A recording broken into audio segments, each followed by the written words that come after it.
Today's video is sponsored by BetterHelp.com, and I've been with them for a long time. BetterHelp is an online platform where we found that you can effectively communicate with your therapist. Now, you begin by filling out a questionnaire, and then you'll be matched with a therapist within a couple of days. And if that match isn't ideal for you, you can certainly make an adjustment there. Now, you're going to be encouraged to journal, and also they have the availability for group therapy on a wide array of topics, and I really like that. So as the need exists, go ahead and take the necessary steps to get the help that you need. And just know that BetterHelp has a 4.5 rating on Trustpilot, so it indeed is a platform you can trust. There's a link below the video that will take you there.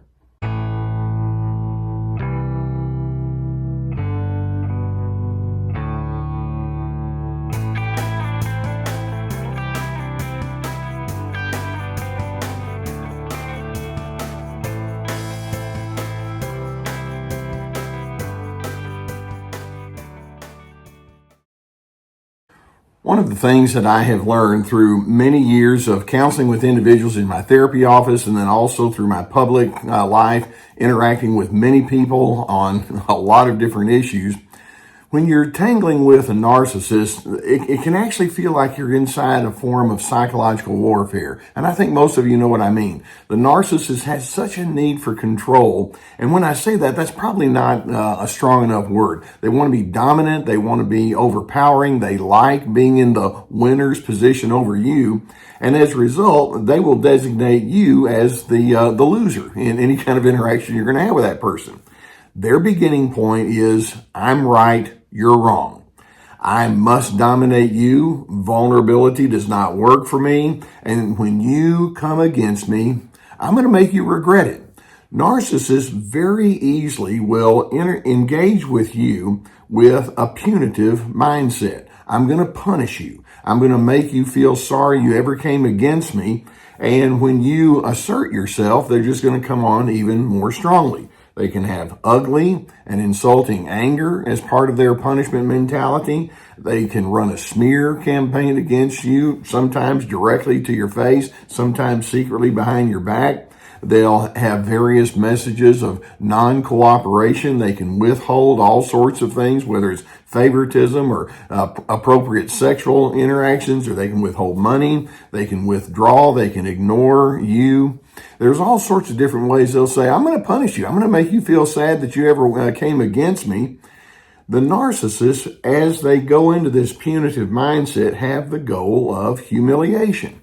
They want you to feel that big. They want you to feel like you're just a toadstool, if you will.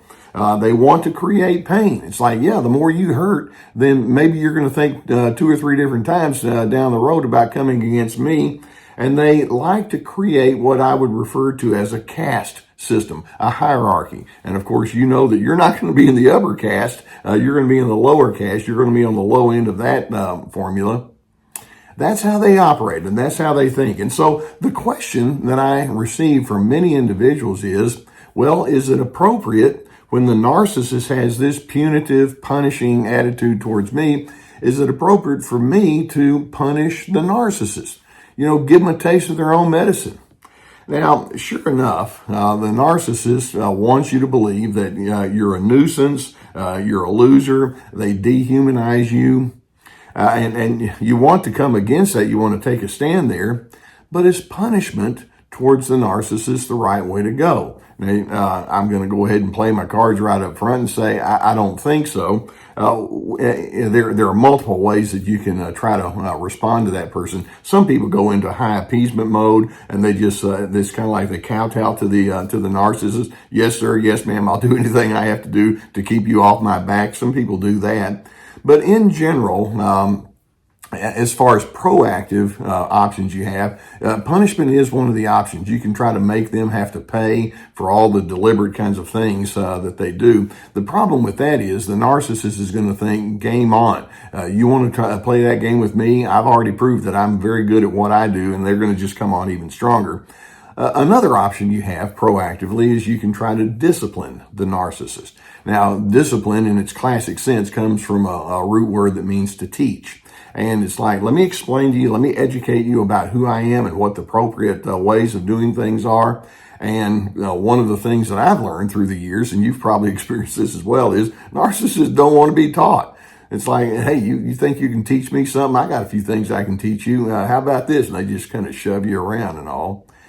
But then another proactive option you have when you're trying to respond to that punitive narcissist is to maintain boundaries. And I want to make sure that that I can go into that space with boundaries and explain it to you in such a way where it's more than just being able to say no to a person or tell them that you don't agree with them. When we talk about having healthy boundaries, and that's my proactive response to the narcissist beyond punishment and teaching, when we talk about having healthy boundaries with that narcissistic person, basically what it means is you're going to stay true to yourself. I want you to just pause and think. How many times when that narcissist becomes unruly or they hold grudges or they become very rude and mean-spirited and argumentative, how many times do you find yourself responding in ways that are inconsistent with who you want to be? And that's probably one of the single biggest problems that I would encounter when I would talk to people who would have engagements with narcissists. Like, well, I lost myself and I wound up allowing the narcissist to set my pace for me, and I let go of my core beliefs and values. When we talk about having healthy boundaries, keep in mind that it's not your responsibility to make the narcissist change their thoughts or their priorities. I'd have so many people who would say, well, I tried to set boundaries and it didn't work. Well, what they mean is the narcissist didn't change. And I'm thinking, surprise, surprise, of course they didn't change. Part of narcissism is they're so completely full of themselves, they have such an attitude of entitlement that when someone like yourself comes along and says, hey, there's a better way of doing things, their response is, who cares about what you think? And so when you have boundaries, you're not trying to make that person change. It also means that when you are extended the invitation, so to speak, to enter into their competition games where you're already going to be the designated loser, boundaries means I don't have any particular need to enter into those kind of games. I'm separate from you. I'm distinct from you. And then you're also going to acknowledge then that the external behaviors of the narcissist are out of your control. The internal attitudes of the narcissist are out of your control. That's going to be a starting point. So when you maintain boundaries as opposed to punishment towards the narcissist, there are certain truths that you're going to incorporate, and then that's going to lead to certain behavioral adjustments on your part. Those truths would include, it is a fact that the narcissist thinks that you're stupid, and that's not going to change. Or another truth is, harmony with a narcissist is not very likely at all. They don't blend. They require conformity, which is not the same thing as blending and harmonizing. Another truth is, narcissists have a very low comprehension of love. They have a very low comprehension of human dignity. They have a very low comprehension of respect. And instead, they're highly conditional in the way that they engage with you. You're not going to change that. In addition, you want to begin, as you establish boundaries, you want to begin with the understanding that as you speak up or as you show yourself to be distinct, the narcissist will attempt to invalidate you. They'll tell you how wrong you are. They'll criticize and they'll mock you and ridicule you. And in addition, the narcissist is going to misrepresent you to other people. They're going to continue to be what they are. And they're going to continue to come down hard and make you feel miserable. And that's just part of the plan. So again, when we talk about boundaries, it's not about changing them. Now, one of the primary things we're going to say about setting boundaries is that you are going to step into your own privilege to choose for yourself who you're going to be and what you're going to prioritize. And this means that you're going to be willing to ponder all sorts of meaningful questions. The first meaningful question is, what traits define me? In other words, who do I want to be and how do I want to conduct myself? And then take it a little bit further, what traits will define me, especially in moments of conflict? Do I want to be argumentative? Do I want to mix it up with that person and yell and have my veins bulge and all of that? Do I want to be an appeaser? How do I define myself? What seems to be wise and appropriate? And the person with healthy boundaries says, well, I've got a pretty good idea of who I want to be. And it's going to include things like decency and civility and respect and calmness and firmness, all packaged up together. Another question that you'll ask yourself is, how badly do I need the narcissist's approval or coordination? It'd be nice if they'd say, you know what, upon further review, I really would like to get along with you. But do I have to have that? It's not, like I say, it's not likely to happen. Can you proceed knowing that's going to be the case? Another question for you to ponder is, as a narcissist demands become very clear, do you have the presence of mind to cease from having just raw, guttural reactions to them? In other words, when they say, look, I'm telling you have to be this way and it can't be this way and I'm going to do this and you better go along with me, rather than just erupting or holding in a lot of bitterness and hatred, can you decide that's where you are, but that's not where I am, and I don't feel the need to have to go along with you there? And can you stay calm on the inside, knowing that to be the case? And then, rather than thinking of boundaries as saying no to the narcissist, which is what a lot of people think boundaries is, think of boundaries as saying yes to yourself. Yes, I believe in me. Yes, I make sense. Yes, I deserve decency. And then you act upon that kind of thinking. Then, in addition to that, I'm hoping you can ask, am I willing to prioritize separate choices or separate priorities? For example, if the narcissist says you have to be this way, you have to think this way, and do these activities the way I say it is, what if you decide I'm just going to go ahead and do what I know is wisest and best, knowing that the narcissist is not going to be happy, but I'm just going to be who I am? Then another question, can I withstand the scorn that's going to come, the condemnation? And again, we go back, I don't have to have their approval.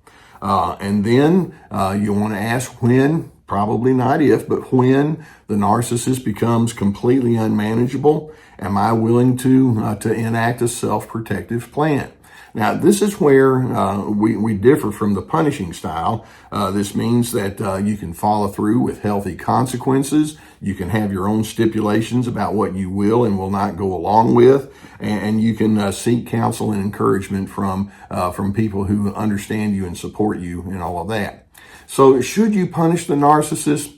Well, I think you should get disengaged when they become too unruly. But rather than, exchanging the old saying, don't exchange evil for evil or insult for insult, I'm hoping you can stay true to what a healthy version of self-preservation would be like. And then we're going to take the notion that says when the narcissist says, hey, get back in this competition with me, let's fight. I'm thinking that's like dancing with a porcupine, and it doesn't work out very well. I'm not going to do that. Stay true to who you are, and then as needed, separate yourself off as fully as you need to. That's called consequences, stipulations. That's healthy boundaries. And I hope that videos like this can give you some good awareness of what you might be able to consider when you're dealing with that person that's very difficult. If you haven't already subscribed to the Surviving Narcissism channel here on YouTube, please do so. We're going to keep more videos coming along. I really appreciate it when you allow me to be a part of your growth journey. Now, many of you, as you're trying to contend with all of this, might need some therapy. And I know that many of you have sought therapy out there in your community where you are. Some of you don't have the presence of that where you are. We have an online resource that we recommend to you. It's the people at BetterHelp.com. It's an online therapy resource, and the people that are part of that are licensed professional therapists. You go through their link that we have below, answer a few questions, and then you can sift it out with somebody hopefully that can be very understanding and very proactive in helping you know how to say yes to yourself. So please, as the need is warranted, go through the link we have below. Now, in addition, if you'll peruse my website, you'll find we have lots of resources. Primary among them are my courses. They're very extensive. I have 4 of them, and they're my way of bringing years of experience in the therapy office with respect to anger games. This is me about those boundaries I'm talking about. Free to be, finding yourself despite the controllers. Ready, set, connect. Having healthy connection skills, along with many articles in my book. So we have plenty of resources. Should you punish the narcissist? That's their game. Decency, I hope, is your game. That's what we stand for here on Team Healthy. And in doing so, I hope that it leads you to a place of true peace.